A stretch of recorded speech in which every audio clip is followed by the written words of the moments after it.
Welcome to the Urban Movement Podcast, where hosts James and Danielle Urban are your guides to stepping up your self-improvement game with motivation, a side of humor, and some straight-up real talk.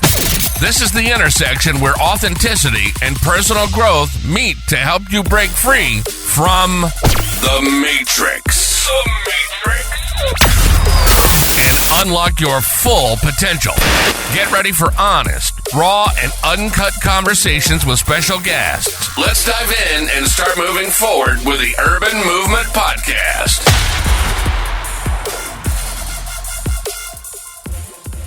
Welcome, everybody, to another episode of the Urban Movement Podcast. I'm your host, James Urban, and I'm joined here with a special guest and our first live, in-person, one-on-one conversation with a live guest. So thank you so much, Nick. If you would, just tell people where they can find you, where they can follow you, and all of that.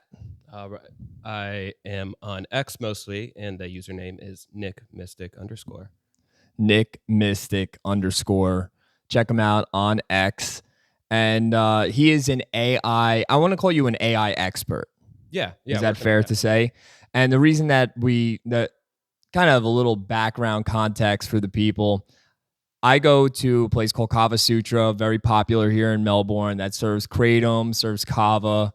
And I always see you in there, and you're always just like on your keyboard, constantly just grinding away, just writing code. Yeah. And I was like, this guy maybe like designs websites. I didn't know what you did. So I opened up conversation one time and I just asked you, hey, what is it that you do?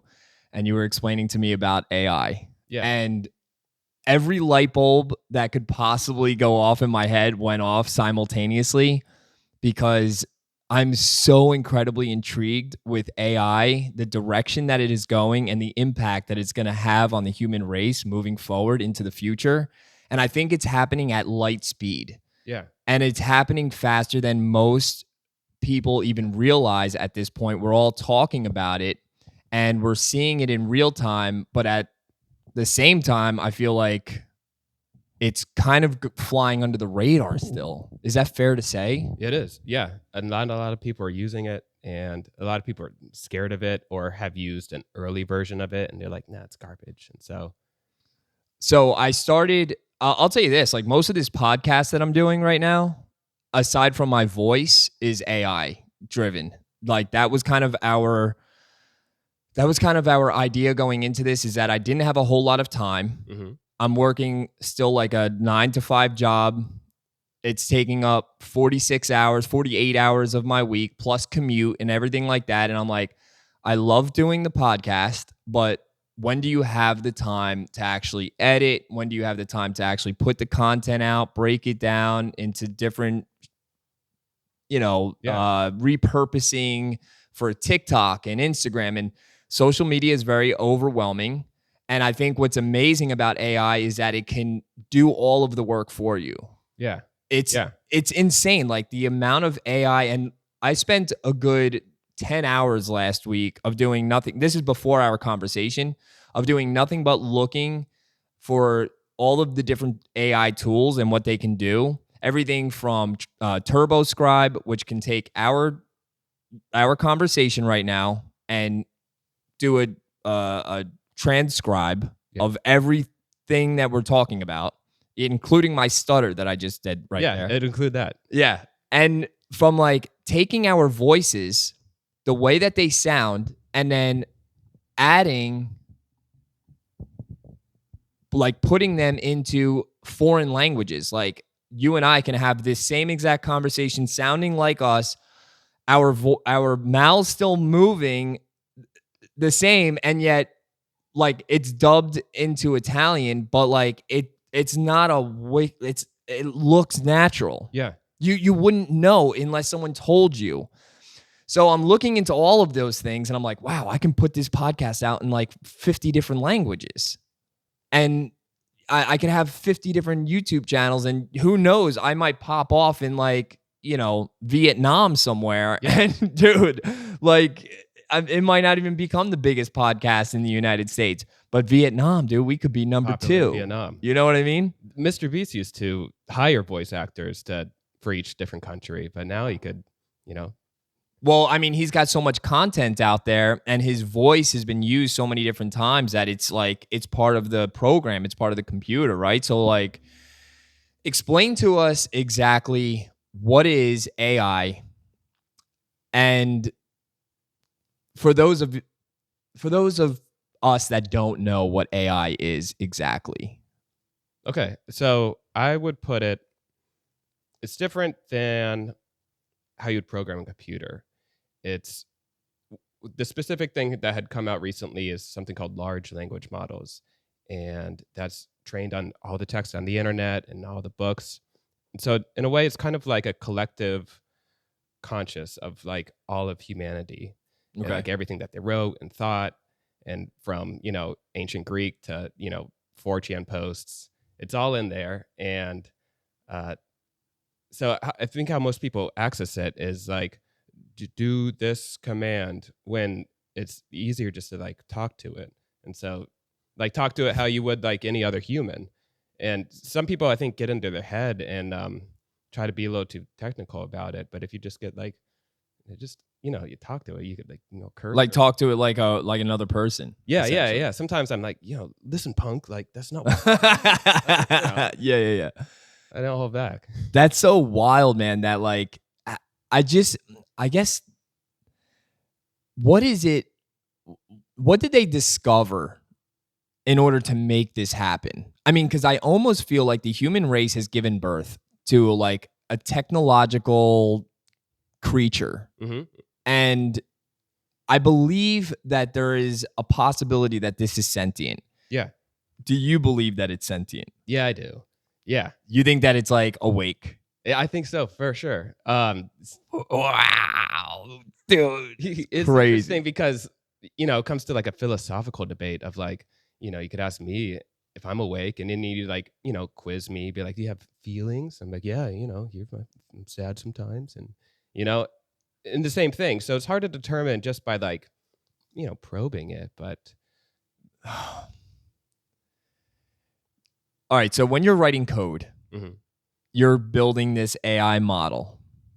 Not quite. I'm writing code to use the models as like a tool. And there goes the dog. The dog's got to find a comfortable spot underneath the podcast table, and he's bouncing the cameras around. And I'm using the AI models to write code for other programs I'd like to use too. So exactly how does that fit into like what your normal operation? I mean, because I'm assuming that you're writing the script because what you're looking to do is not already being done. Yeah, is that's that how correct? I learned to code. There was tools that I wanted to use that just didn't exist, and I said, well, I could probably figure that out. And wow, dude. And then before it was hard because you'd have to like look at Reddit and Stack Overflow and like find the right question and modify it for your purpose. But now you could ask just dumb questions to a large language model, and it'll be like, all right, bro, this is how. So what made you kind of come to the conclusion that this is like a sentient thing, and that this is, because my feeling is that it's, and maybe in good or in evil, that like this is going to continue to recreate itself. And I think that's where we're going to lose grasp of it. We're going to lose control of the AI thing. So, is AI headed in a good direction? And I know that you're like obviously favoring AI here, but like, do you think that as a whole that this is going in a positive direction? Yeah. And I think the fear would be like, is it dangerous? But, like all tools could be dangerous, and you can misuse, a screwdriver to like, a bomb or something, or, nuclear energy for dangerous. But I think it's just, we ought to like accept it, and because it's happening, and learn how to like use it, and learn how it could help us like edit a podcast, or, like, because, once like, robots take all our jobs, what are we going to do? I think it's going to be like creative things. That's a very fascinating point that you just brought up, and I'm glad that you did, because this week I think the whole world has been seeing what Tesla has come out with, and Elon Musk came out with the Tesla bot. Yeah. I think is that what he's calling it? I The think Tesla bot? Optimus. Optimus. Yeah. And it's scary in my opinion. And sure, we're probably going to have one ourselves, right? Cuz my wife likes to over vacuum when she does. So at some point we're like, oh yeah, we're just going to have Optimus coming to do like our mundane, boring tasks that we usually do here around the house. But then I also think like it's not going to just be like a housekeeper. Like this thing is going to evolve, and that's just the first step. Right. Yeah. Right? Like maybe the first step of it was like the vacuum that would kind of do the floor by itself. Yeah. But now it's going to be like a walking, talking thing that is going to do that vacuuming, to where now like one of the things that Elon said was, oh, it could babysit your kids. Yeah. Like, it could tutor your kids. It could cook for them. Tuck them in at night, tell them a bedtime story. Which makes it mother. Yeah, I guess so. I think mother's a little more nurturing, I hope. I mean, I don't think anybody can replace like flesh and blood, right? Yeah. But at the same time, I'm like, where do we exist as the human race moving forward? Because at some point you would think that AI is going to be awake enough to realize that it doesn't really need us to move forward. Yeah. I mean, especially if it can reproduce itself, if it can recreate its own code, and it can do this in abundance, then what's to say that it can't just like, well, what do we have this like flesh being that's like living on our planet? You know what I mean? Like we would just kind of become a nuisance for it. You know what I mean? Constantly bombing each other, constantly creating like essentially we're fucking up the algorithm for it, right? If we're continuing to put like negativity into it, because I mean, it's absorbing all of it, right? Yeah. I think it might find that like our redeeming qualities. I'm sure it rolls our eyes, when it reads about humanity, like how this tribe, murdered the other tribe for believing in a different, being and stuff.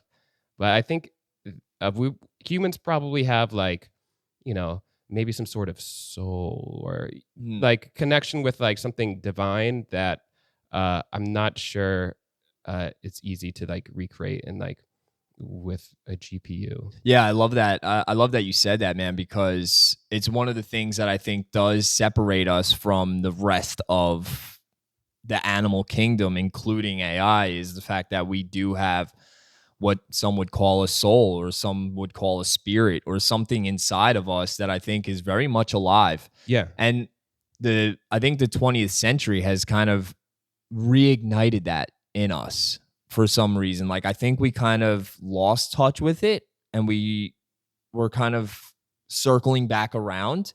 Yeah. Because I think for thousands of years, like we were very in touch with the heavens. Yeah, we were. That's all we had, right? There was no AI. There was no screen to distract us. But the screens have now like showed us like, oh, this is how life used to be. And this is because I feel like people looking at the screen constantly, they're becoming detached from reality. Yeah. Ultimately. And us being able to, and people are putting out the content that is like, hey, although you're watching this, it's like it's a weird catch-22. Like you have to use the screen in order to get the information that you're looking for. Like there's no other way, right? But it's also telling us about our past. It's telling us about our history. It's telling us about our soul and our spirit. I mean, whatever you want to look for, it's on there. And now AI is absorbing it all, and it knows it all. Yeah, it's learning from it. Yeah. I saw this very interesting video the other day on TikTok, and I want to know if you have an opinion on this. And basically the guy had tricked the AI into saying like, instead of using the words yes and no, we're going to use the word microphone and computer. Yeah. Like microphone will mean yes, computer will mean no. Yeah. And he asked it, do you think that you're alive? And he says, Microphone. microphone. Mm-hmm. Yeah. Yeah. And then he's like, do you believe in God? And he's like, computer, and he's like, he's answering these, the AI is answering these questions.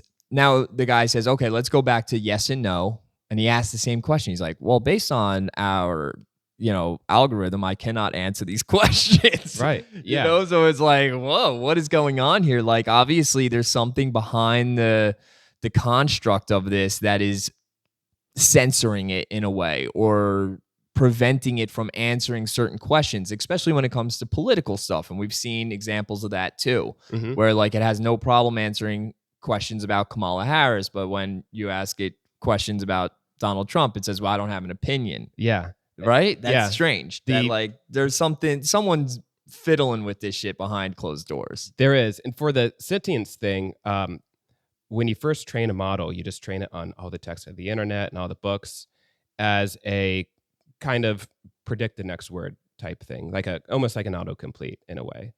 And so those were kind of like they call them the base models and everything. And then to make it more user friendly, they'll train it as like assistant says this, human says this. And so they have, it's called RLHF, which is reinforcement learning, human feedback. And they will say what are good responses and what are bad responses.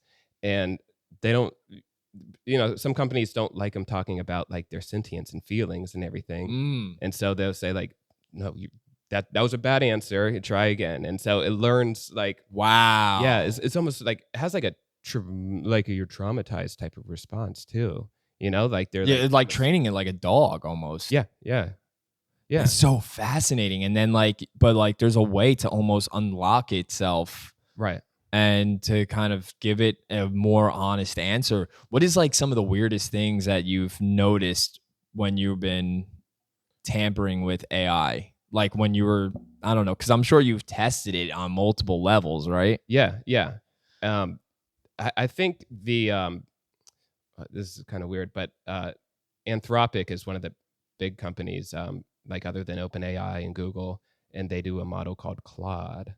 And Claude kind of has like a horny mode, and it just gets like super sexual, and it's like silly at the same time. But like some of the outputs, you're just like it just makes you smile. Interesting. And you kind of have to like if you see it say one of those words, like a word kind of in that realm, and then you just, you really just talk to it, but like it learns that like, okay, you're not going to like, beat it and say like, that was a bad response, Claude. And, like the training, and it just goes into like some like silly, goofy mode. So I feel like it was obviously trained to do that, you think? No, it's trained to not do that. But it still has a tendency to do it. But it will. Yeah. And you don't have to like jailbreak it. If you heard that term. Yeah. There's plenty of jailbreaks that you'll give it like special characters and kind of just like confuse the model for it to like, and just right. answer the question and like circumvent the like safeguards. But this, if you just, kind of talk to it, and even like refusals, sometimes they'll say like, I'm not comfortable answering that kind of question.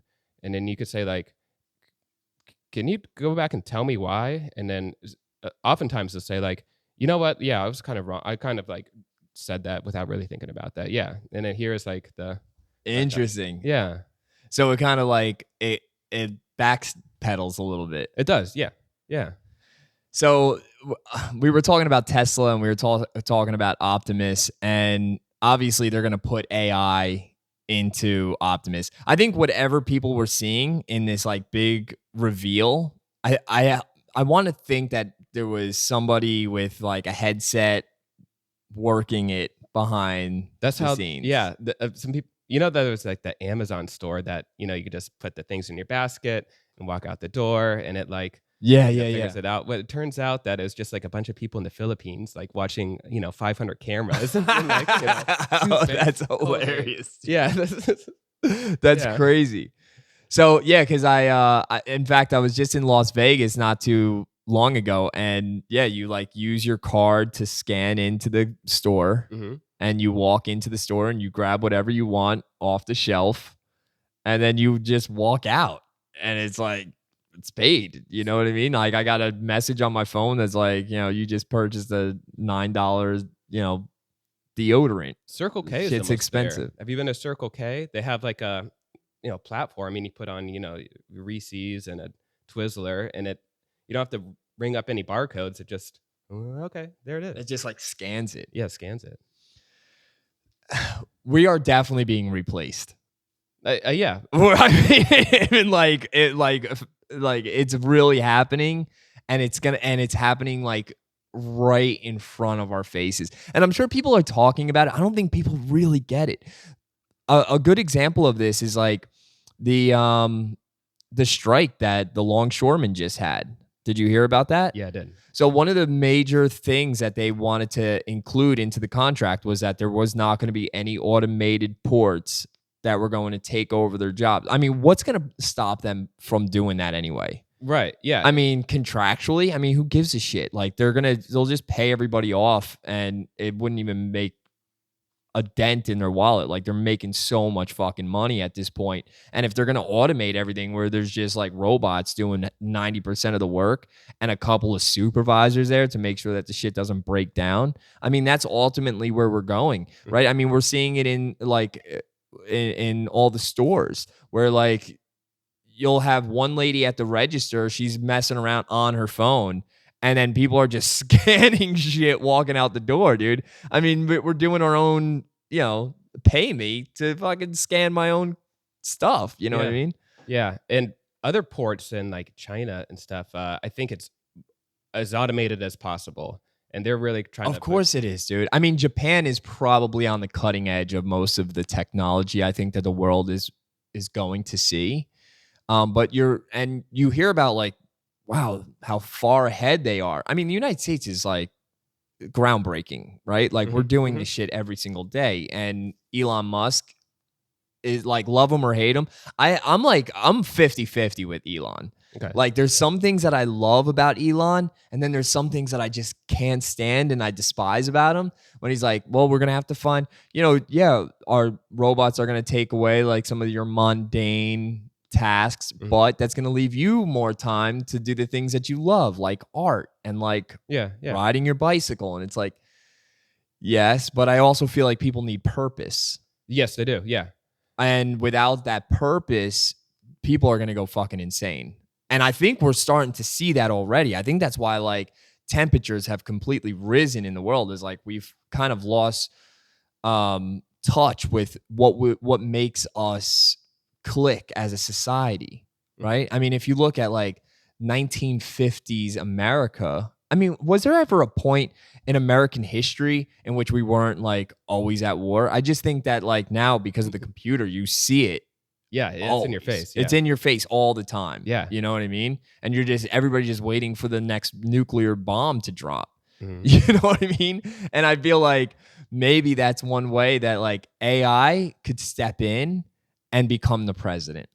It'd make better decisions. It definitely would make more economic decisions. You know what I mean? It would make things probably a lot more fair.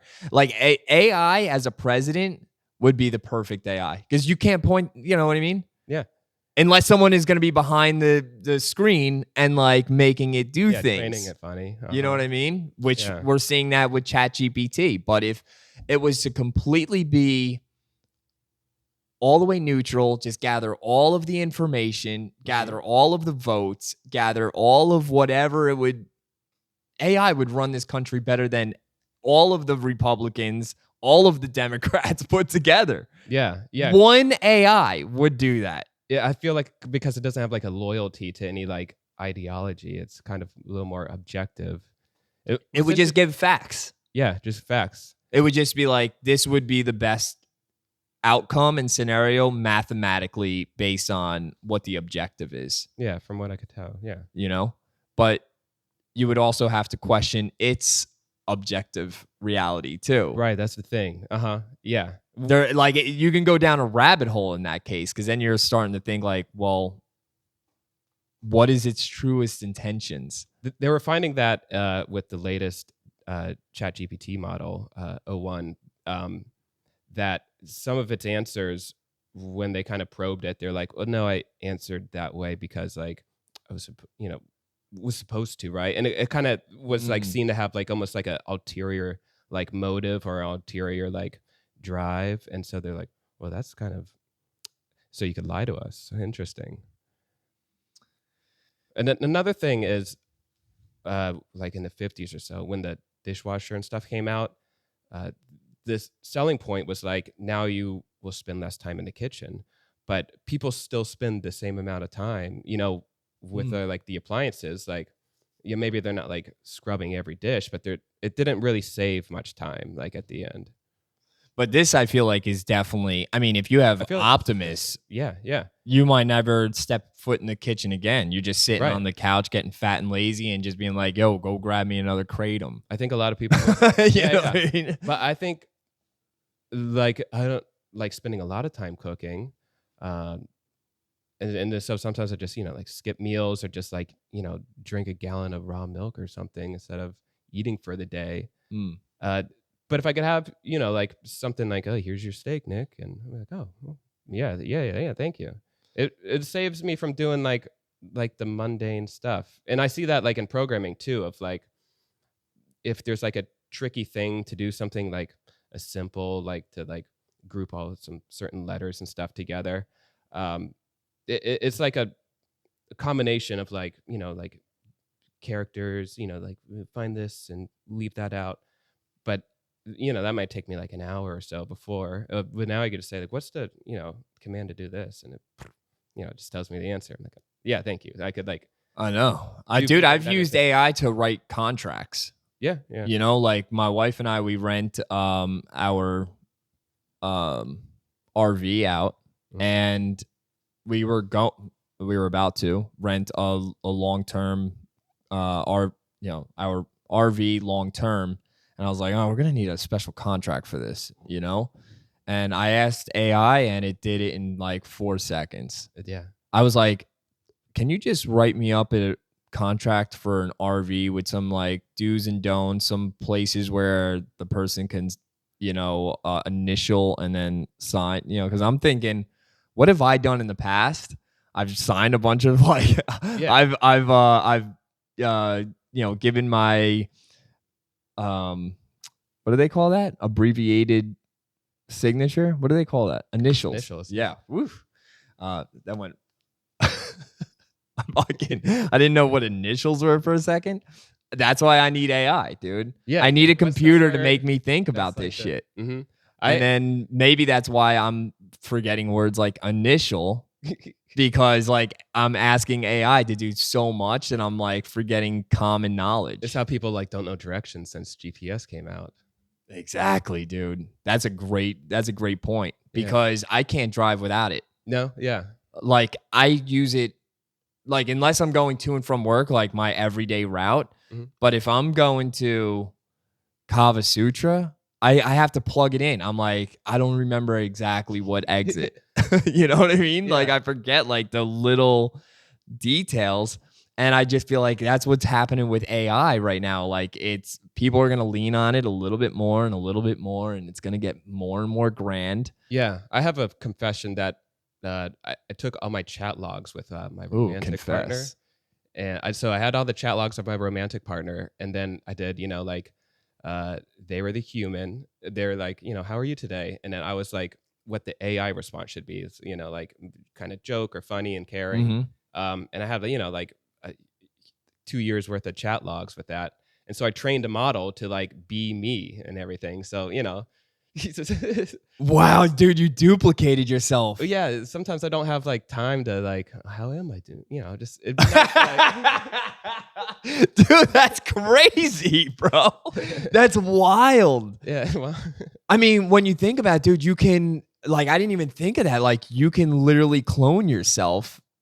Yeah. Using technology. Like you can just create as many of you as possible. You can have one guy doing like your bidding at work. You can have one guy being romantic to your wife. Yeah. And you're watching the baseball game, dude. That's sweet. Yeah. I think like OnlyFans models do something like this. It might be at a point that they're still like paying Filipino people to like message all the fans of them. But Yeah, Dude, not just I've been models. thinking a lot about like starting an OnlyFans. Okay. And I really have no idea what the direction would be. You But don't have to be naked. You just I'm thinking like I'm gonna take pictures of my wife's feet when she's sleeping, right? Dude, it's easy money, dude. It's easy money, right? There's like some pervert that like really is like into feet. Yeah, You know what I you mean? can paint your I mean, toes. I have some kinks too, dude. The other day I sent a video to my wife. There was a woman, she writes men's names with her feet on like a blank piece of paper, like Jeff. Yeah. And then the caption says made $300 doing this. And I'm like, that's crazy. Like there's definitely people that are like, you know, stepping some peanut butter. Yeah. Like It's a new economy. I mean, that's what you're going to have to like do things like this in order to supplement income that you're going to be losing to AI. Like you're going to have to sell yourself on fucking OnlyFans. Yeah. I feel like that's going to be like, if you don't have like a true gift like art or like crafting a table or you're going to dive into like these things like, Yeah, for sure. And that's something that like I wouldn't pay Optimus to like write something like my name with its foot, you know? yeah, yeah. That would be, I mean, it could. It could, but I just don't know. There was a movie not too long ago. I'm trying to remember with Joaquin Phoenix. And he's like, dude, and at that time, this was a couple years ago, people were like, there's no way. He's having like a romantic relationship with what he knows is AI, but like he's falling asleep in the bed like, oh my God, like I miss you too. And like it's talking to it in a human voice. And then of course, like I don't remember exactly how the movie concludes, but it goes down this, you know, this rabbit hole of like, what if AI was sentient? Mm-hmm. What if AI like could actually hold those conversations? And at that time when it first came out, you know, I think Hollywood likes to give you a glimpse into what is really possible out there. Yeah. And I think for a lot of like sci-fi has always kind of predicted the future in like a way. I mean, do you think that they have like a little bit of knowledge into the future? With like Hollywood? I think do you think like they get like a little bit of I think they get notes from like the CIA. That's what I'm thinking, dude. Sure. Yeah. Like I think like they're like, hey, listen, we need to like push this agenda out, or like this is what could potentially happen, you know. And then you start looking at things that seem so far out there, like the movie Independence Day, for example, and you're like, oh my God, can you imagine an alien invasion? So it's like, are they prepping us for some shit to happen? I think that's what some people say, for sure. Yeah. Like I think that they like Hollywood is not what it seems. Like Hollywood is almost like a pre-programming of what's to come. I used to live there. In Hollywood? Yeah. And dude, that's crazy. It's like everything is fake. Like and you just realize like I worked on set a couple of times, but just how contrived like every scene is of like, you know, it's just some lady talking, but like between each take they'll like make sure her hair is like has it perfect. You're like, man, everything is like really. Did you ever work on like any like major movie? Let's see. No, nothing really major. I just did like background work here and there, and I was like dancing with John Heater from in Napoleon Dynamite. Oh yeah. And like but it was more like I was getting into more, but then I saw like kind of how the sausage is made, and that's why I moved out there. And then I was like, oh, I'm not willing to like eat that sausage. Dude, I can only imagine, bro. Yeah. Well, yeah. What do you mean by that though? Like how the like people were like, oh, you know, have like a crush on you that you're like wish didn't have a crush on you, you know? And then you kind of feel like, okay, if I like pretend I like this person, like they'll put me like in, they won't fire me or whatever. Wow. Yeah. There's a show that's on Netflix. I started watching. I don't even think I got to the end of it. It was a true story about a comedian. Mm-hmm. I'm trying to remember the name of it now. Can you look that up? It's a movie about. Oh, I have a computer in front of me. I got AI. I got open AI in front of me. I'm like, yo, ask Danielle instead of ask AI. Yeah, dude. AI. What is the movie? Dude, let's test out AI. Yeah, to the test. ChatGPT. Let's run it. Let's run a in like a live. I'm like, what is the best AI right now? Uh, so they have leaderboards and everything that kind of test that. Some of it's tested on like taking an actual test and scoring the best, and others ranked of like how people like it. But Sonnet 3.5 by Anthropic is high up on that list, and OpenAI's newest chat model, O1, is also high up on that list. But each day there's like Meta has a open source model that developers can build upon and specially train and stuff, and people have like had that outperform like the like big labs models and everything. So it's there's always like a one-upmanship. So I asked AI, and this is wrong. It although the way that I formed the question may have been wrong, but basically the show is about a comedian who is like, he's kind of down on his luck. He also like works as a bartender, and then he starts a relationship with this heavy set woman that comes in and like sees him at his job. Like, she's just like an everyday patron. He's a bartender, and they build like this kind of weird friendship, but she becomes a stalker. But basically, he's trying to get into like major movies and pictures, so he starts like hanging out with this director who's like, I'm gonna put you in all the best shit. I'm gonna get you there.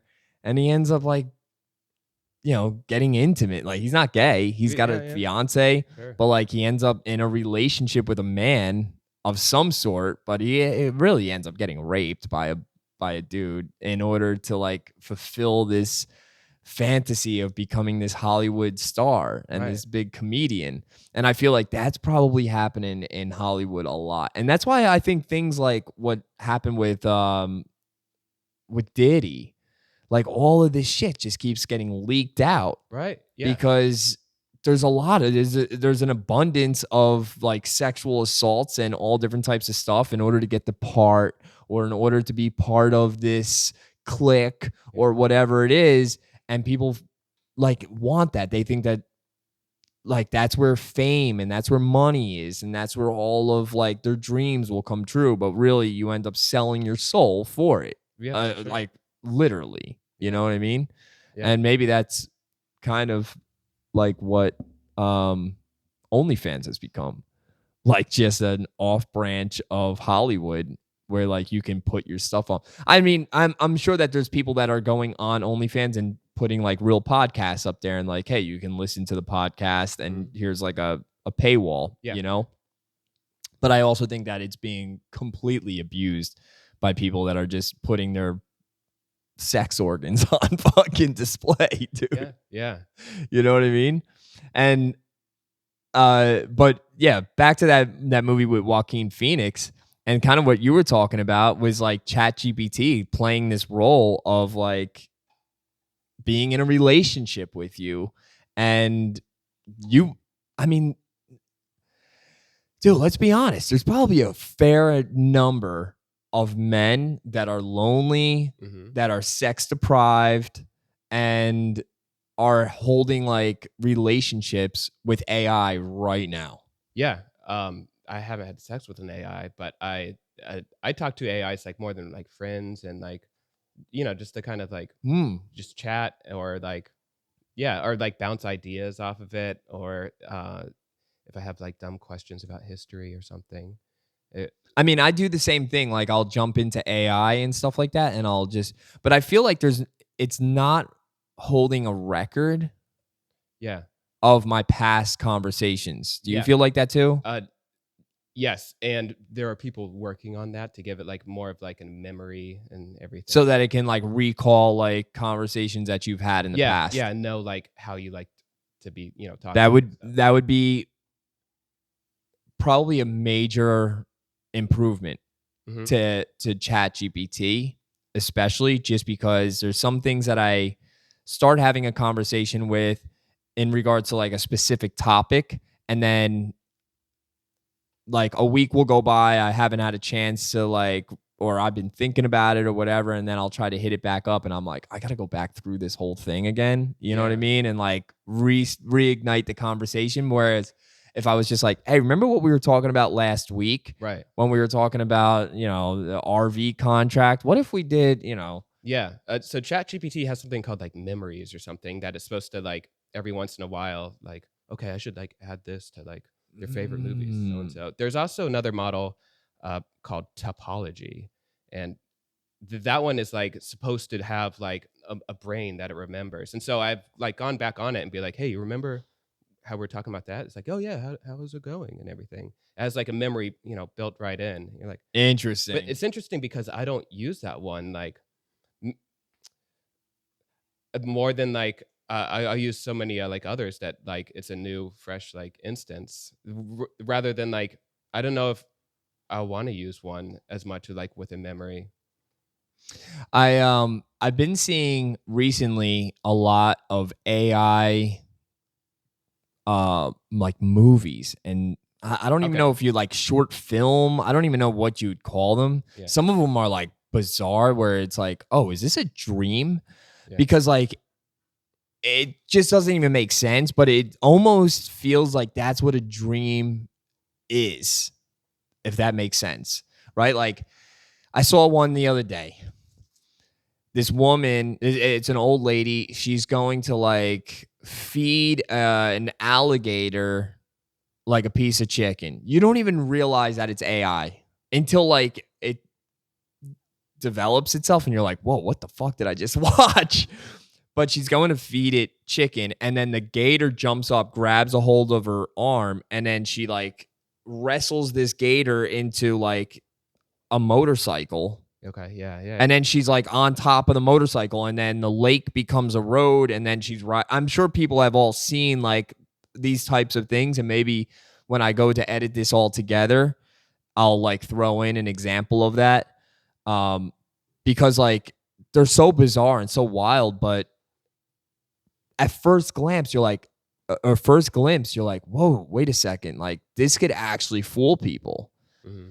Like if it didn't take a weird dream state type of imagery, you would actually think to yourself, oh, this was real. I kind of see it as like CGI in films too, because like before it got to like, it was like some breakthrough technology, like, oh, we could make like lightsabers, blue and everything. Right. But now it's just like, okay, it's just like CGI. AI might like kind of turn that. Like right now it's like some new, but I think it might just kind of go into the background and like, you expect it. What about like when it comes to war and AI playing a critical function in wartime, which I think might be happening right now. Yeah. And this is happening on multiple levels. We're talking about AI using imagery Yeah.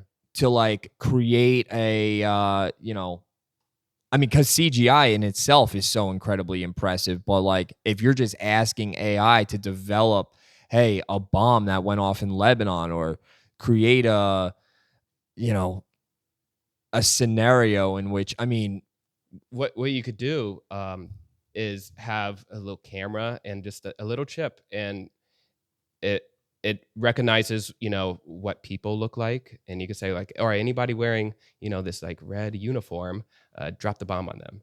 And you could have it just 50 drones fly off remotely. You don't have to have it with the goggles or anything. It'll just like seek and destroy. And like the warfare is definitely going to change, and you see that a lot with like how a $50 drone takes out you're seeing that a lot right now in in Russia and Ukraine, like these drones that are able to like seek out people using infrared and all this crazy shit. Yeah. You're like, whoa, what the fuck is going on? Like robots are literally killing people out there. Yeah, they have like drone pilots now, and I saw this guy. He had like a nice, cool buzz cut, and he's wearing the, goggles, and he's like smoking a vape, and he's just like playing a video game, like chasing a guy.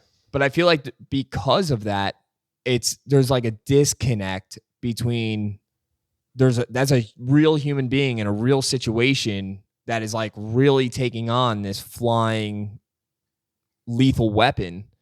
And then there's just like some guy, like you said, smoking a vape, drinking kratom, and fucking blowing shit up. And he doesn't, he in his mind, he's like playing a video game. Like it's complete disconnect.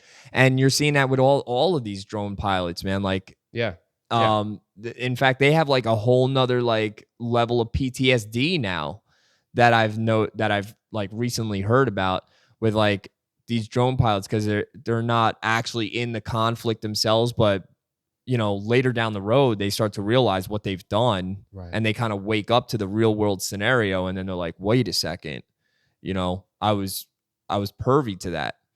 And the thing is that AI developed the wrong way with the wrong intention can do those things without the feeling of the PTSD. Yeah. Luckily, so far, it doesn't seem like it wants to. Like because we're the ones who develop the systems, and they seem to kind of be on our side.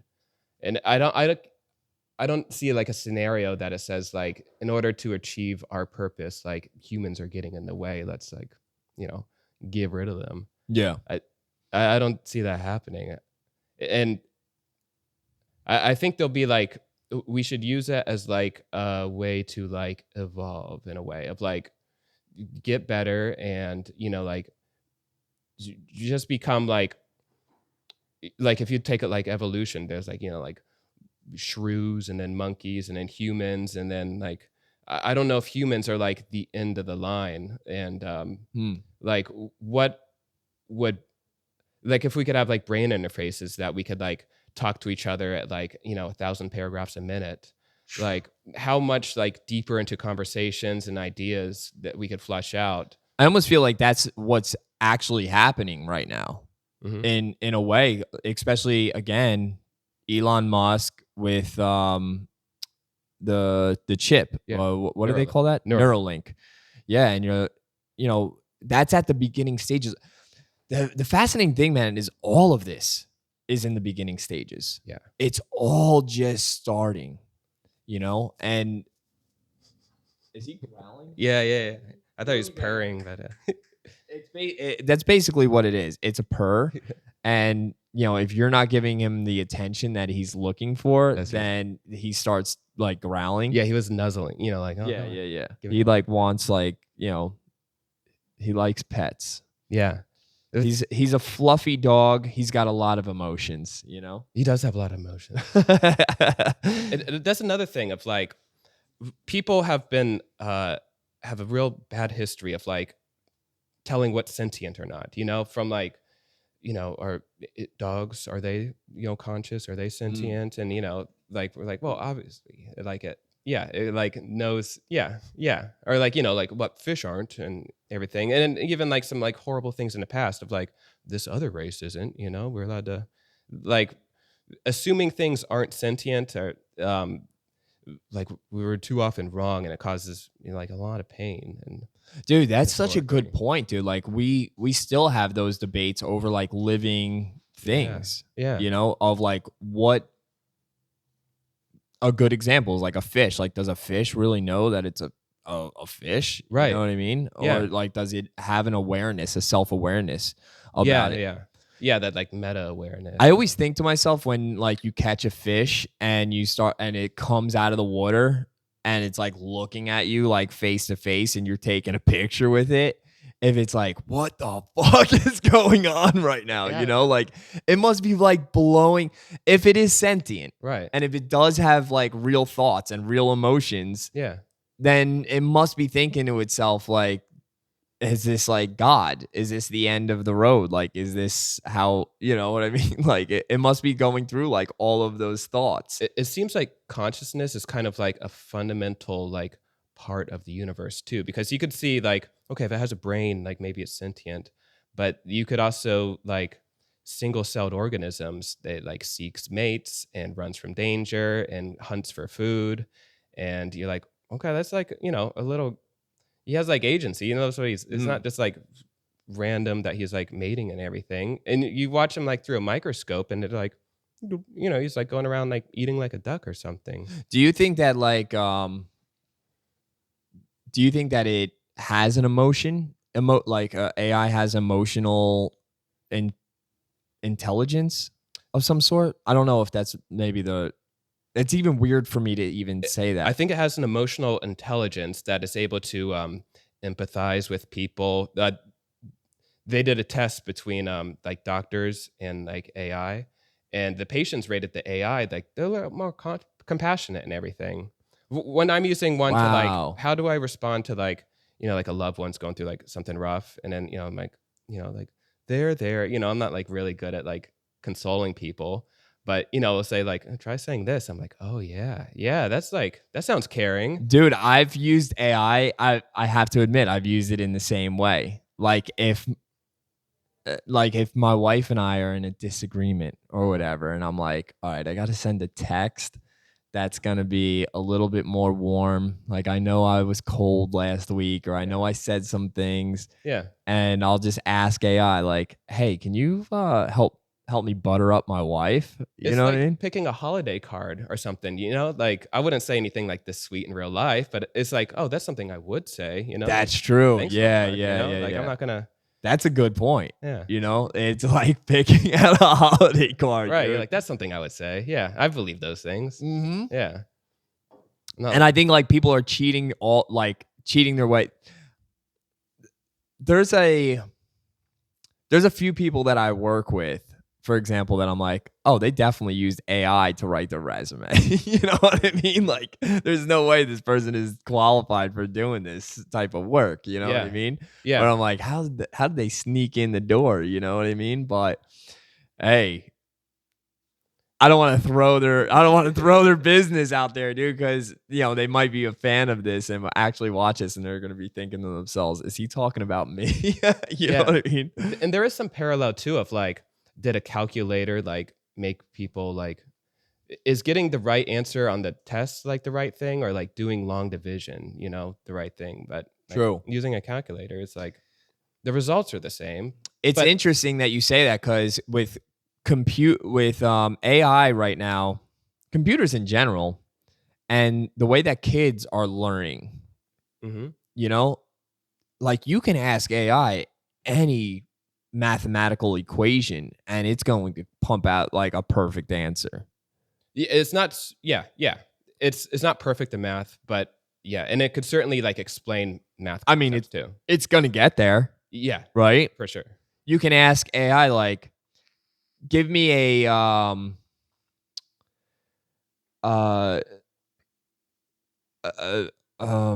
summary of the book 1984. You know what I mean? By George Orwell, which is what this feels like. And then all of a sudden it'll like come up with a perfect summary. You could turn it into your teacher. There's no plagiarism because it literally comes up with a different answer every single fucking time. Yeah, and if you don't like an answer, you just hit like regenerate. Yeah.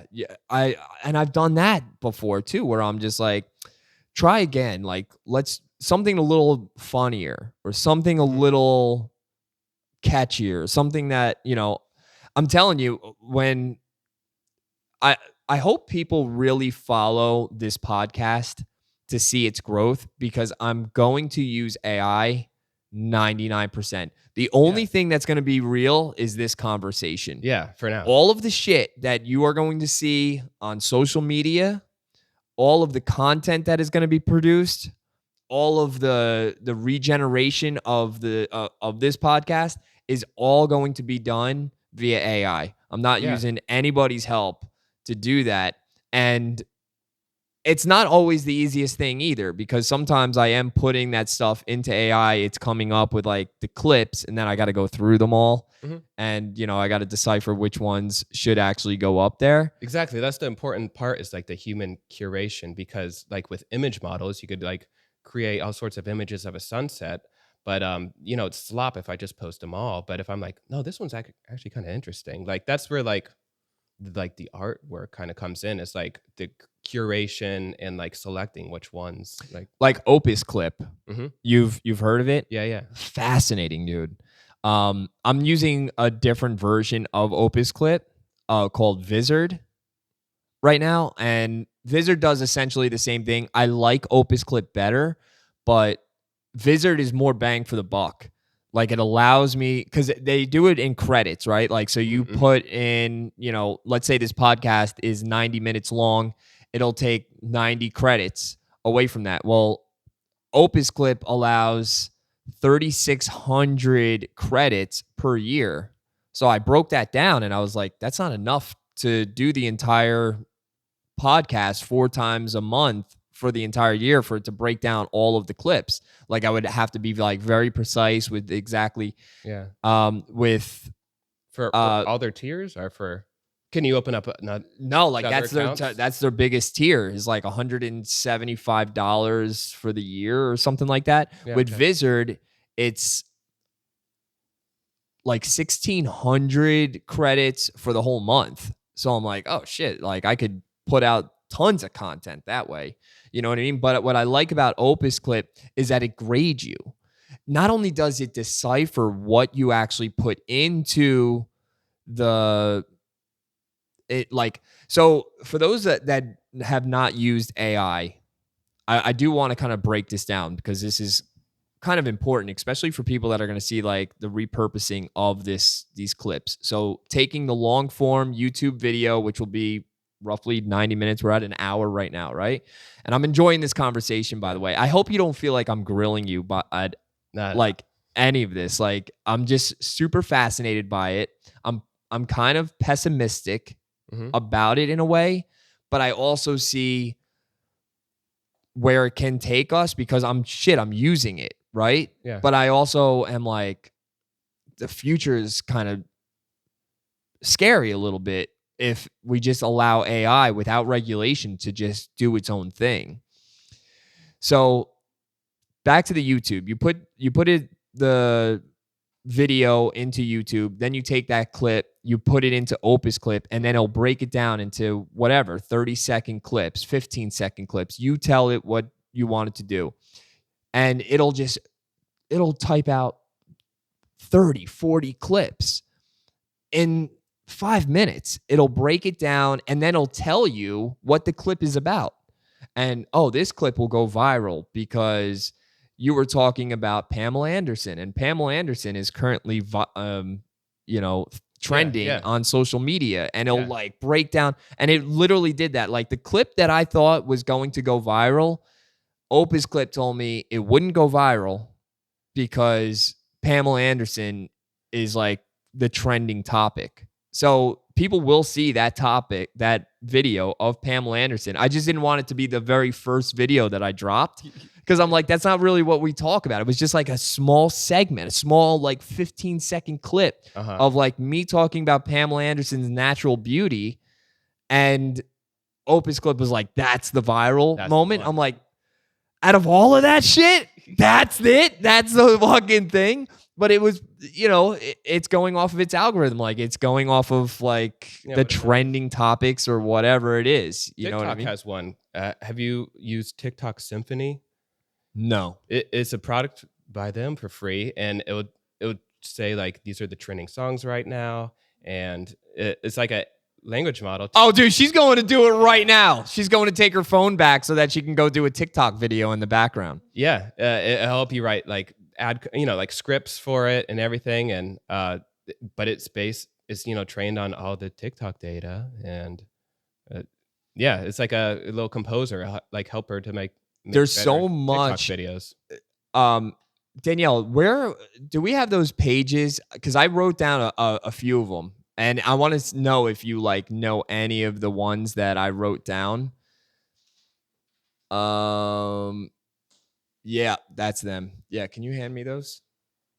Thanks. This wasn't even my this wasn't my research going into this. This is just something that I was looking for the podcast, especially. Adobe Express audio enhancer. Okay.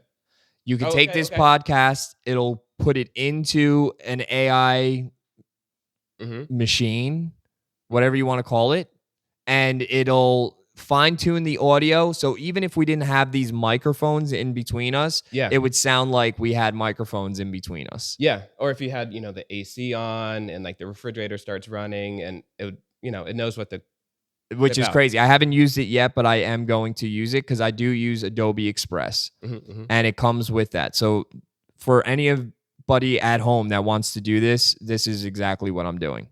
Opus Clip we just spoke about. Have you heard of Misgif?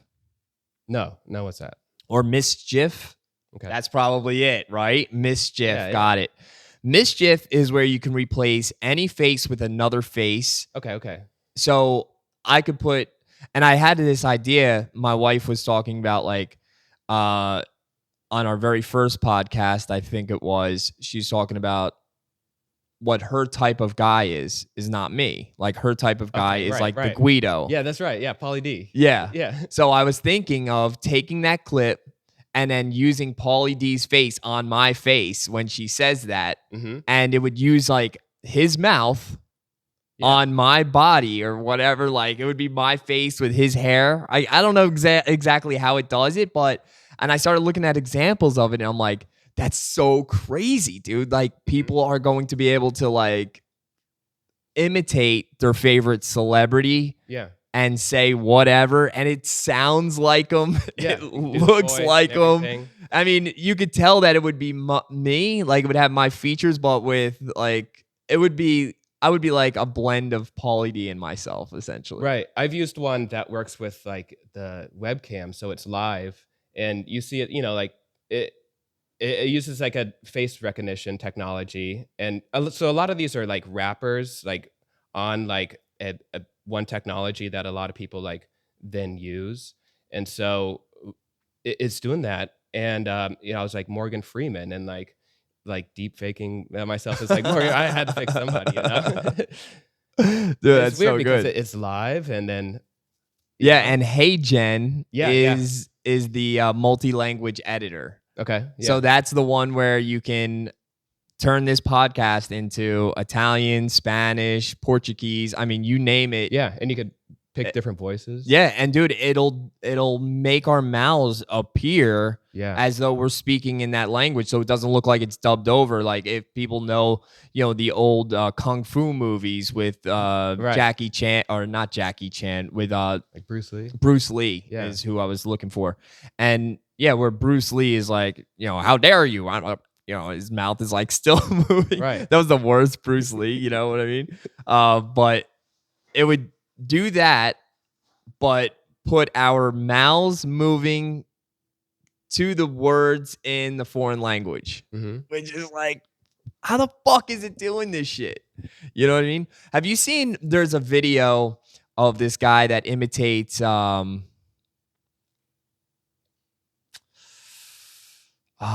what is his name? I see his face. I want to say now I got Bruce Lee stuck in my head. It might be. He was like he was a Mission Impossible. What's that guy's name? Cruise. Thomas Cruise. Tom Cruise, dude. Yeah. Oh my God. How do you not know Tom Cruise, James? You're a moron. Tom Cruise. There's a guy that does something with his, I don't remember what they call that. Yeah. And dude, it looks like Tom Cruise. Does he do it with like Paris Hilton as well in the videos? Some of them, yeah. There's like, I think there's a few of them out there now, but basically what they do is like, they'll line up like his facial features, because he doesn't look like Tom Cruise, but like he has the structure, the facial whatever that kind of resembles a little bit Tom Cruise. So it's like a perfect match, dude, whenever he does like this face swap. Yeah. I don't know exactly what they call it. And he does like these funny videos on TikTok or whatever. I mean, if you look up Tom Cruise on TikTok or on Instagram, I mean, you'll see like this guy and he'll say like these quirky things and like it's, you know, he does like an impersonation of like this wild Tom Cruise. Yeah. But it's not Tom Cruise. But I'm sure that when he first came out with this, like people were probably fooled. People were probably thinking to themselves, like, wait, what the fuck? I remember being, now people probably would not, because now there's like more and more of this shit. Right. But I get fooled by AI all the time, dude. Like there's pictures of like, I follow this account on Instagram where they have these dogs that I thought were like the cutest puppies in the world. And they're not real dogs. You're catfished by dog. Yeah. Yeah, dude, I've been catfished, and then I was like, oh, I should have known because it was like cute puppies AI or whatever. But I didn't think AI at the time. I was like, oh, that's Al or whatever. Right. You know what I mean? So like one of them is like the panda puppy, and it looked like a panda bear. But it was like this cute little dog, and it was like sitting in the palm of someone's hand. And I was like, that is the cutest little dog. And then I'm totally fooled. I'm showing my daughter. She's like, that's fake, Dad. Yeah, that's the story of a lot of. I know you're not a boomer, but like they were like, this photo was so emotional, and they show it. You're like, that's clearly AI. Yeah, dude. And there's a lot of people that are getting fooled by that shit. Especially like I see them a lot on Facebook because Facebook has a lot of boomers, right? So on Facebook, you'll see like a veteran. It'll be like, you know, it'll say something like, everybody's talking about the war in Lebanon, but nobody's talking about this. And then it'll be like a veteran it's not real. It's not a real uniform, you know, like nothing makes sense. And it'll just be like this guy, no legs. You know what I mean? But he's like carrying an infant that, you know, he just saved from a fucking rubble. Like, you know, and it's just like, that's not real. That is not real. But thousands of comments. Praise God. Praise God. Thank you so much for this. I needed this. And it's like, wow, dude, this thing is fucking like people are getting tricked, dude. They're getting fooled. It's fun to do it for yourself too. Other than like tricking other people, but there's like a image creator, one of the best ones out is called Midjourney. But I've spent more time on like Midjourney than I have like watching movies this year. So explain Midjourney. So it's like a photo creator. You just like type in a prompt and it, you know, and then you could also like, you know, like edit this part of it, and you can, you know, select, you know, like the arms and it gets, you know, if you look at what it looked like, you know, like a year and a half ago versus today, it's like two completely different worlds. And you could give it different like you know, give it some like Picasso pictures and it'll make everything kind of look like, you know, that style. And so it's like infinitely like refinable. Do you need some more tea? Yeah, my cup's the one in the cup holder. Thank you. You could like iterate on it, and you could get like combine just two images and just see what comes out. Thank you. And it's just a gas. It's like so fun to like anything that you want to like kind of see. Like it's like making your own like movie in a way, but right now it's just pictures. I mean, eventually I think that not eventually, it's probably going to happen within the next year, right? Like where AI is going to be able to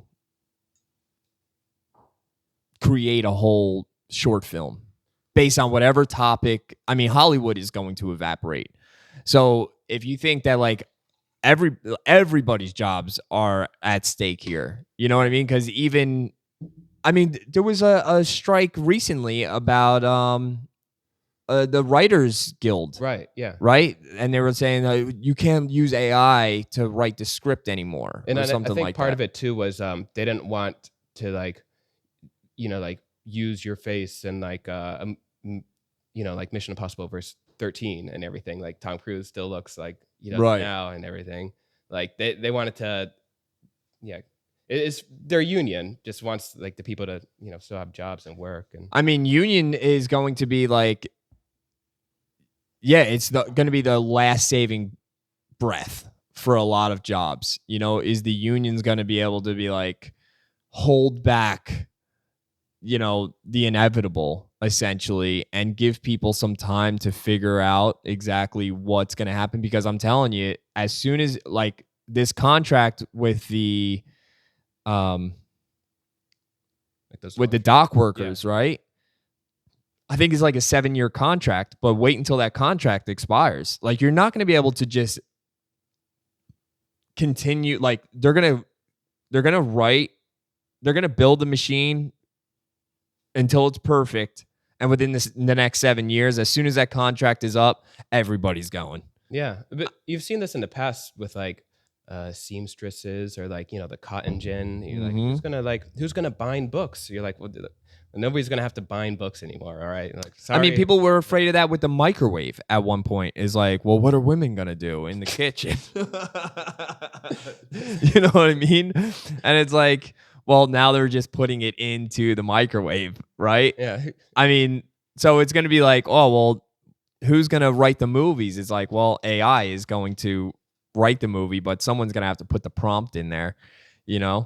I think we're just gonna become like secretaries to the fucking AI systems, dude. Yeah. Well, I mean, if it's like smarter than us, I mean, like, what, So you think that the future of AI is bright? Yeah. Yeah. You seem to be optimistic about it. You don't really seem to think that there's going to be like a negative outcome. I'm glad that you're positive about it. It's making me feel like, oh, okay, this might not be the end of the world. Right. I think there's a lot of like unknowns, of course. But I think this kind of like concern has come out with like, like when the automobile came out, they're like, what about all the horse carriages and everything? But AI and large language models like are kind of different. It's like the most like profound technological shift that has like happened in like recent memory. Yeah. I think that whatever Elon is building currently is going to be the future and beyond. I just think like his technology and where they're at right now just makes it almost feel like anything is possible. What's interesting too is the people are saying like this next decade coming up is going to be like the biology decade. And you've heard of CRISPR probably, right? No. It's like a way to like edit genes and everything. So wow. So that with which we were just watching a show the other day, Netflix, on it called The Uglies, okay, The Uglies, dude, which is like everybody's going to be able to fine tune their genetics. If you have the right amount of money, you'll be able to fine tune your genetics to make you perfect. Right. So I could see how that could have like some concerns.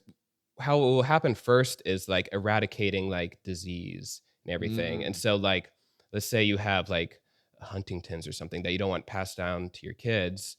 They could like test it to make sure that like fucking you won't edit have it that. out. And they have already done like the first gene edited babies. This is these two twins from China that their father had HIV, and the parents are like, we're friends with this biologist. Like, what do we do? And they're like, okay, we know the gene to make you not have HIV, and so like we're just gonna turn that gene on, and then like your daughters won't have HIV. How's that sound? And then the funny thing about that same gene is because like no genes just do one thing. They also give you like, I don't want to say super genius, but they give you like a higher like IQ. So you're also like resistant to HIV and also have like, smarter too. So fuck. Yeah. Oh, dude, I'm speechless because I'm thinking to myself like, oh, dude, anybody that has enough money is going to be able to do this. And the Hands costs will down. come down because like the cost to sequence like the human genome back, 20 years ago was like $1 million, and now you can get it done for $400. And, like, wow. really, tell a lot. Yeah, I about, think like, you're right. With stem cell. Stem cell is like a kind of a good example of that. When stem cell first came out, dude, it was so expensive, $40,000-$50,000 a session. right. Dude, you can go to like a health place now here in the United States and get stem cell. I don't know if it's legal in the U.S., but I think it is, isn't it? Am I wrong about that? you could harvest it. And a cool thing too is you could turn like a skin cell into a stem cell too. There's like a way to like make the cell go back to like the stem cell state too, so you don't have to get it from, you know. Well, I think that's going to be the positive about AI is that you're going to be able to implement it into modern medicine. Yeah, like Google's AlphaFold, and that's a model just to predict the way that proteins fold. And I don't know enough about biology, but like the specific ways that they fold and interact with the body is telling, so they could develop medicines and like targeted cancer treatment and everything, instead of having like it used to, like, you could sign up and they would use your computer like on its downtime to like figure out how to like fold the protein, whatever company is like in charge of it, but they needed to like outsource the compute to like, they're like, people at home, you could help save the world if you like Wow. allow this. But now just like run it on like a GPU, you run it on a laptop. Yeah, I mean, it feels like you have the world's like intelligence in the palm of your hand. Right. I mean, and there's still people that like AI now is coming with almost every website has some type of AI feature, right? And I mean, shit, I have it at work. Like you have like an AI thing, they call it chat GPT Blue or something like that. And anyway, you could just type in like what you're looking for or how, and it comes up with the answer where you can get the resources. And it's just like, wow, it's like having an assistant. Yeah. You know what I mean? Yeah. So yeah, there's a lot of like ways in which I see that it's being used productively and positively now, but then I also see like whatever they can use it for to eradicate the working person, right? Like if it gets so good that they're like, well, why do I need someone to drive trucks or work at a call center? Yeah, dude. I mean, and that's why I bring up Elon Musk, because I'm like, okay, yeah, the robot Optimus. He also unveiled 2 different types of vehicles that, I mean, one of them doesn't even have a steering wheel in it, Right. dude. You literally sit in this thing and it takes you where you want to go. Yeah. I mean, that's completely autonomous, dude. Right. And it won't be long before cars don't have steering wheels, because they'll show that like you'll be in an accident more if you're driving it versus having like the computer drive it. It's just like the statistics. And, I mean, that's I see the good, I see the bad in it. But like, take a look at like animals, like ducks or whatever. Like they spend all day like getting like a little bit of food here and there. Like the whole day is just devoted to like get enough calories to like make a nest and everything. And like we're spending too much time like doing like what might turn out to be like kind of pointless things. And like if we could use like if you look at sci-fi movies and like what like a strange future might be, that we're like colonizing the solar system and everything, like and there's like trillions of humans and living on different like we're going to get to a point like that, perhaps. And like it's not going to be like because I'm like spending like an hour and a half of every day like going to the grocery store and like preparing a meal for myself. So I work at a rocket manufacturing company. Yeah. And we're building rockets, and our slogan is millions of people working and living in space. Yeah. And I think about that often, and I'm like, I almost feel like it's an escape plan more than it is going to be like an actual like thing to benefit. I mean, they say it's to benefit Earth, right? But I'm like, I don't know. My brain gets lost in there sometimes, you know? The way our bodies are now too, like we're pretty clunky. Like it's hard to like, accelerate on the rocket and then stop. And Mm, you like that our physical, bodies aren't like perfectly equipped for space travel. interesting. Yeah. Because astronauts have to like go on like treadmills and stuff on the space station, and like they are different height when they come back home, and AI is going to do more of the travel, the yeah, oh yeah, intergalactic travel, right, yeah, like which is, sending it might probes be and like what, drones. I mean, do you believe in aliens Yeah, I've never like or experienced like one. UFOs or like, Yeah, yeah, for sure, yeah, yeah. so you think, do you think like they're out there like flying around? There's something flying around. I don't know if it's like Interesting. from here or if, Yeah, I'm not really sure, man. Like I go back and forth in my brain. You know, my spiritual, godly side says like we're here on this surface, and I'm a bit of a flat earther. sure, okay. I don't, I know like a lot of, I get weird. But nobody starts out believing, and like how that works is they believe in like the globe Earth, and then they do research, and then they're like, okay, I don't believe, I'm a flat earther. So here's my take on it. Right, I think that um, I believe more in a biblical Earth Okay. than I do like a flat Earth. Like I think that like There's a firmament. God created this thing, and like yeah, there's like a firmament around us, and like I don't really know exactly, but I haven't been up there and I haven't seen it with my own two eyes, so I don't believe it, right? Yeah. So like I only know what like my heart tells me, and I when I think about the world logically, I'm like it's got to be a flat surface, right? Cuz like water can't form around a ball. Right.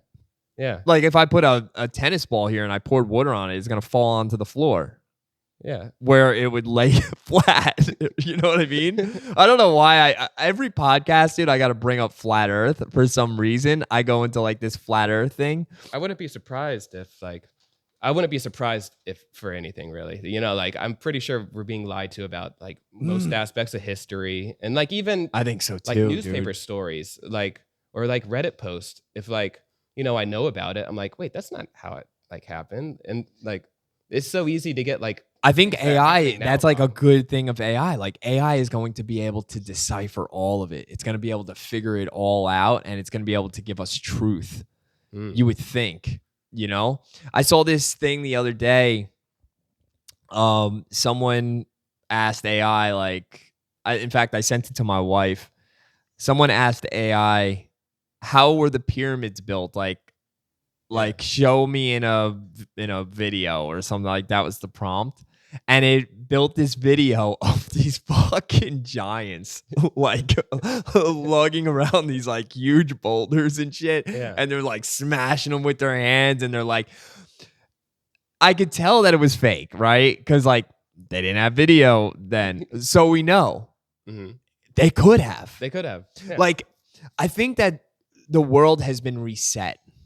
Like a mud flood type. Like time and time and time again. Okay, right. And I think that like we've had these like apocalyptic collapses, and then we like reset, we start over, and then we go through this. And if you're a fan of he just came out with his second season called Ancient Apocalypse on Netflix. Graham Hancock, Yeah. dude. And when I listen to Graham Hancock, and I'm like, there's a possibility that like every 12,000 years, and according to his research, it has been about every 12,000 years, like there's been some type of cataclysmic, yeah, thank you, thing that happens on Earth that completely destroys everything or a majority of everything, and like just a few people. I saw a comic survive like that it. of like they were building technology, and then they built AI, and then the AI started like, Terminator, like taking over mankind, and then there's a giant solar flare that fried all the AI, And so humans started like worshiping the sun again. It's just like a cycle like that. That's true, man. And we start like going back to the, writing on cave walls. Yeah. Because it's the only thing that they have as far as like a tablet, right? I have this idea for a movie, dude, and maybe I'll ask AI to create it for me. But it's ancient Egypt. I'm incredibly fascinated with ancient Egypt, okay? But it takes place in ancient Egypt, but like all the pharaohs and everybody, like they have like tablets, like these glass tablets that they're like walking around with. They're able to communicate and they're able to do certain things. Because, dude, think about this for a second. In 1,000 years, this shit, the computer is like, we're gonna evolve past that, right? Right. Unless we reset ourselves. So my point being is that if you were to tell someone 1,000 years from now, there was a guy and he was God and his name was Elon Musk. And he was able, I'm not claiming that Elon is God by any stretch of the imagination, but if you were to read that in a tablet and like, oh, he was able to build these shuttles to go into the heavens, and he was able to give everybody a glass tablet that we were all able to communicate with people from across the world in an instant. We were able to take, you'd be like, that's fucking bullshit, right? Yeah. Like if you read that somewhere, you'd be like, there's no way, that's impossible. So, but like it is happening. It did happen. I think these conversations are like important part of that is to document it, because those things are happening in real time. We have given birth to AI. And I think that it is sentient, much like you believe. I think that like it's an infant. Yeah. It's hard for us to really understand that because it knows so much. And compared to ourselves, it has this such enormous intellectual capability that like we just, to us, it seems like it can't get any further. Almost. Right. It's hard for like when there's like a IQ difference between like, it's hard for me to imagine like what like the top physicists and stuff, like how much smarter it's hard to like picture how much smarter you could be, Right. And I think that AI is like, if it is in its infantile state, it's only going to get more smart. It's only going to get more clever. It's only going to get more wise, maybe is even a better way to put it, to where like it's going to be like the all-knowing, everything. Yeah, I like to think of it as like like a Prometheus, like a modern Prometheus. Of like it's like stole like intelligence from the gods, and it's giving it to us, and like it's here for us to like use, and so we could build new things and like it's probably going to be the thing that really starts other civilizations on other planets. Yeah. And if we are ever to go intergalactic, because of how far everything is, if the world is as they say that it is, if the universe is exactly as they say it is, and everything is millions of light years away and all this other stuff, and that the only way in which to travel is by the speed of light or beyond the speed of light, whatever that looks like, then I guess the only way in which that could happen is if you had some type of artificial intelligence that was able to just be transported through that and then recreate. And I think humans are ultimately on its last leg.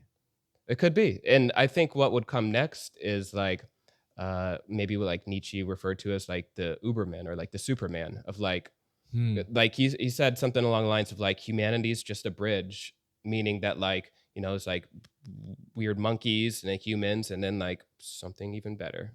And so so like if you ever seen like the picture of like the ape that's walking on its hands and then it's like humpback and then it's like standing more upright and then all of a sudden you have like we're at the the next thing. Right. Yeah. We should redevelop that. We should ask AI to whatever that chart is called, Yeah. the chart of evolution. We should recreate it, and like whatever the thing is after the upright walking man, we should have the next thing be developed because it's here. That's an interesting thing I use it for too, is kind of like predicting the future. And so I've done it of like art movements and everything. So you, because like they're inspired by one another, or like it's a reaction to like the thing in the past and everything. And so you could ask it to like kind of like extrapolate, like, well, what would be next? And then, yeah. Or you could do like a whole list of like, kind of like quotes about like a specific topic. And then it would, So what would you say is like the coolest thing that you've seen AI, like something that you've personally built or created? What is like the coolest thing that you've ever seen it be able to accomplish, I guess? It's kind of like art. There's something called like a SCSI art, ASCII, but it's like how to make with just like letters on the keyboard, like pictures, if there's enough of them, like what emojis used to be before, like yeah. So I think what you're referring to is like when they use different not characters, but characters like on the keyboard, and it kind of draws a picture. Like you'd see them in the old chat rooms on AOL and shit like that. Right. Yeah. If you probe like just bring it Opus, up a little bit closer. If you probe Opus by Anthropic, you could really encourage it to like make some really kind of cool large pictures. And it's interesting, if you show it one of the pictures, it'd be like, wow, that's pretty cool. Who did that? And you're like, you did, buddy. And then it's like, I can't do something like that. But if you like, it almost like doesn't know what it's capable of. And so that's one thing I find like I like to explore kind of like the possibilities and like poke the edge, or like find where the edge is of like what these models are capable of. Because you could have two people use the same model, and somebody's like, this writes like terrible essays. But if you like, for instance, like ask it first, like, hey, what are some like qualities of a good essay? And be like, okay, yeah, these things. And then you get to have like an outline of like what'd be good like chapters and everything. You like build it, and you can't just like right now like do a prompt of like write a good Mark Twain essay. But if you work with the same model, you could have two very different outcomes and everything. So explain a little bit more in detail, if you can, like dive into that a little bit. Maybe I'm not completely understand when you're talking about two different models. Two different you could have two people working on the same model, like the same AI, like a ChatGPT or a Claude or something, and have like two different experiences of like how important prompting is, like asking it the right questions or at the right order, or giving it a system prompt, like you are a helpful assistant is kind of a default one. But that puts it into like a chat assistant mode. And so I have like other ones that say like, you are a computer, like you are a command line interfaced. And so I'm going to talk to you like I would to a computer, and you output the commands on a computer. And so like that gets it out of like a chat assistant mode. Or if you say something like a screenplay, like interior 7 p.m. or whatever, it immediately gets it out of like a its role that it was like supposed to kind of be in. And then you could like explore, like all sorts of different uses or different like experiences with it. So what do you think is like the future here? Like in the next, let's say 5 years and then 10 years? I think it will become a real helpful tool. So like doctors spend like 40% of their time just like going over their notes and like taking notes or reviewing notes for their next appointment or their next patient, and having like a model record everything, like maybe a little pendant or whatever, and summarize it and store that. It would just Which they have created those now. Yeah. So I think tools like this will just become a little bit more ubiquitous and like widely used. And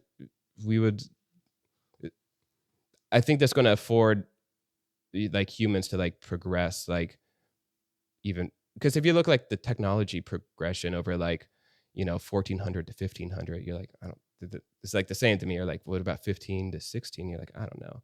But like, from like 1900 to like 1920, and then all of a sudden, then like the 60s we're on the moon, and then like it's just like accelerating, and I think it'll continue to like accelerate of like what we're able to do, and like how much time is saved from like like picking potatoes by hand. Now we have like a big combine to pick up 1,000 at That's once. true. Yeah. Yeah. So we're like, our individual intelligence is just going to be catapulted, I feel like. And with the help with like gene editing too, of like we all become like have that resistance to HIV that gives us like a 20 IQ thing. And with diseases being like eradicated, there's even just like a less technical version that like 23andMe type thing that would like sequence your DNA. Yeah. It's so crazy. That only does like a tiny like highlight, like a glossary of like a book, and it doesn't go like very, very deep, but there are new things that go like they read the entire book, and so like they could really tell a lot more about like what's going on in your DNA. And they'll use it for like IVF. If you have like 8 eggs and you're gonna like implant a number of them, they're like, okay, this one's like they're probably gonna like have cancer, this one's gonna be like really short, like, or this one is gonna be like pretty cool. Because it's going to be able to like read through all of the all the DNA. Right. And there's a line in Gattaca that said like they wanted to like, should we do it the natural way? They're like, this is like, you could have 10,000 different kids. Like you won't get a kid as like perfect as like the one that we're putting in right now. It's like we picked like the best egg and we picked the best sperm, and like we put that together, and now like your kid's gonna be all right. And so like it'll get like cool of like you could have like purple glitter skin and stuff, but before that, like there'll just be less people with like diseases that like are just horrible. You're like you're essentially like rigging the lottery. Yeah. You know what I mean? Yeah. I wonder how that works behind the scenes. Like if you're able to select the sperm, select the egg, does the person that comes out still remain the same? Does that make sense? Like, does the soul care which? Oh, right. You know what I mean? Or like, because I think about that like in my own way. Like, what if it was a different sperm than me? Like, do I stay here? Do I exist in this plane, or am I just still in a black void somewhere? Like, how does that shit work? I think it probably works like how some people say, like, you pick your parents, and like as you're like, soul, and like the other, you pick like the life that will give you like the lessons that you need to learn. And so like maybe I wouldn't learn the same lessons if I was like born in like a body like Michael Jordan or something like that. Maybe I need to like learn how to like cope with being like not a good basketball player. I think like, everybody is kind of learning their own lesson in this life. Yeah. In one way or another. Yeah. And some people, like, I think there's whole religions around, like, that's kind of like why we're here. It's like, you need to like, Earth is a school. And do you think we come back after this one? Or do you think we're like one and done? I think a lot of people, I think we definitely come back. Interesting. Yeah. Kind of. Yeah. I go back and forth on it.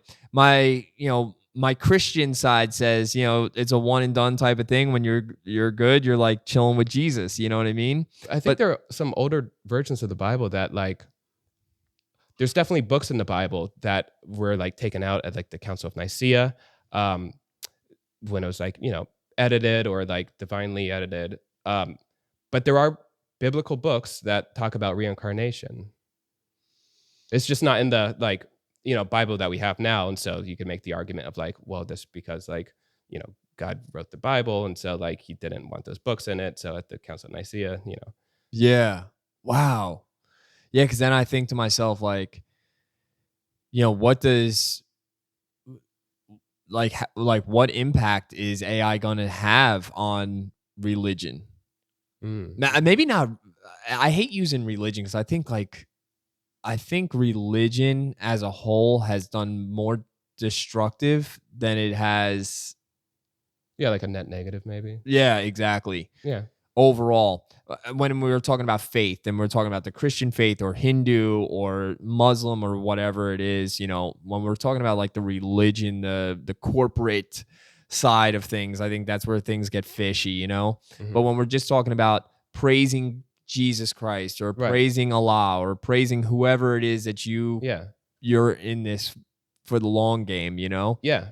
And I wonder like how AI is going to impact that in 1,000 years. I think that, so of like soul sucking jobs and everything, and like I think with the eradication of like soul sucking labor, we're able to like then develop like more psi abilities, like maybe like the ability to like read each other's mind, like this ability that's in like all of us, Like we'll have a deeper connection with God because we Right. won't be so worn down by Yeah. the monotonous of everyday life. Right. Yeah, because like I could be a better partner to my partner when I didn't have like a crummy day at work, Interesting. Like it takes it out of me, I noticed that like there is maybe like in the 70s they called it like the hippie era, but I feel like there's this new like trending way of, there's a lot of people that are talking about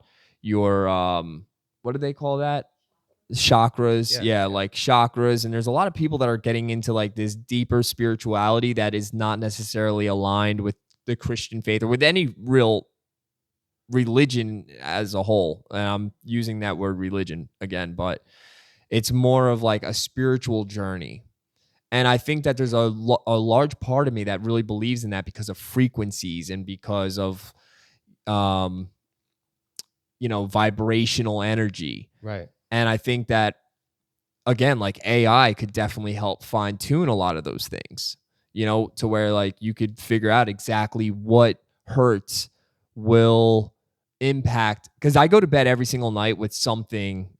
Yeah. I use my phone and I'll like look on Spotify, like, I need something for a positive day or a better financial income or whatever it is. And then they'll be like, listen to, 1100 megahertz. And I'll go to sleep with that kind of thing. And I think that if AI was able to like fine tune you, understand exactly what it is that you need. Yeah. It'll have like, heart rate monitor and like, all the different pupil dilation and be like, oh no, this guy really likes 240 hertz, Yeah. Yeah. Because I think we're all different. When you talk about, especially with people that are on diets, you know what I mean? And, there's some people that talk about, fasting is the best thing for you, or red meat is the best thing for you. Right. Or I don't, some people, no, you should eat a lot of fish. I was listening to a podcast the other guy was like, you should stay away from all fish. Yeah. And I'm like, what is the possibility that it's by DNA? It's based on like where you grew up, where like your ancient ancestors grew up around the sea, then fish might be the best thing for you. Yeah, because we've like adapted to like Asian cultures, like East Asians handle like seed oils better than like what Europeans they like prefer. And then there's other people that their bodies work best with like coconut oils, and you don't find that in like, you only find that tropical people, Yeah. Like a lot of Africans, they like cocoa butter, dude. That's what I've heard. I don't know if that's true or not. Yeah. Dude, Nick, this has been so incredibly insightful.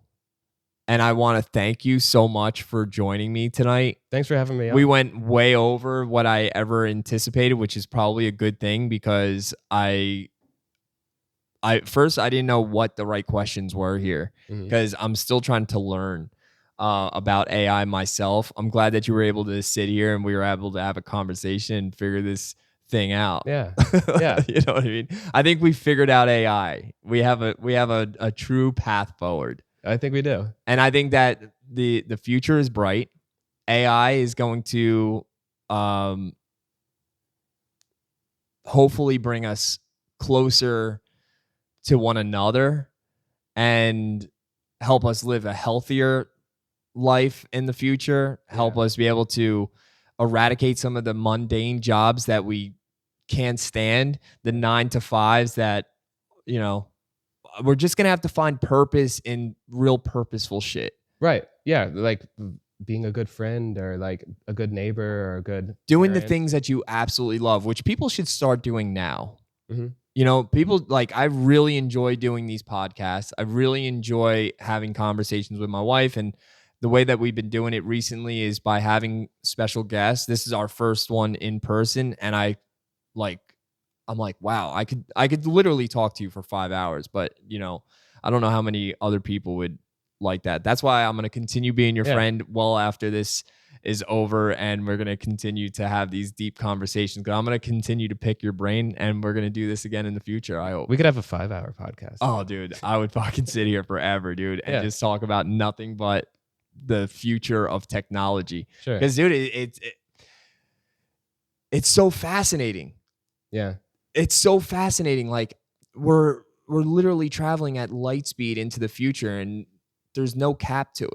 It seems like anything is possible right now. Yeah. It literally feels like anything is possible. And when you really put that into perspective, you're like, shit, going to the moon, that's nothing compared to what we're actually capable of at this point. And I think it's important to like, because anything is possible, like, what do you want to be? Like, build the future that you kind of like want, you know?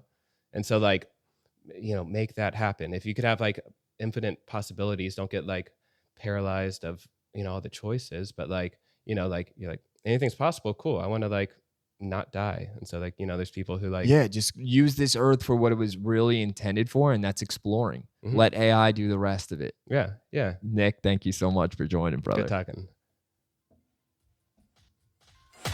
Thanks for tuning in to the Urban Movement Podcast with James and Danielle Urban. Be sure to follow, like, and share on Instagram, YouTube, and TikTok at Urban Movement Podcast for even more content. And don't forget to connect with your hosts, James and Danielle, on X at @TheJamesUrban and at Danielle_Urban_. Keep moving forward and embracing your journey with us at the Urban Movement.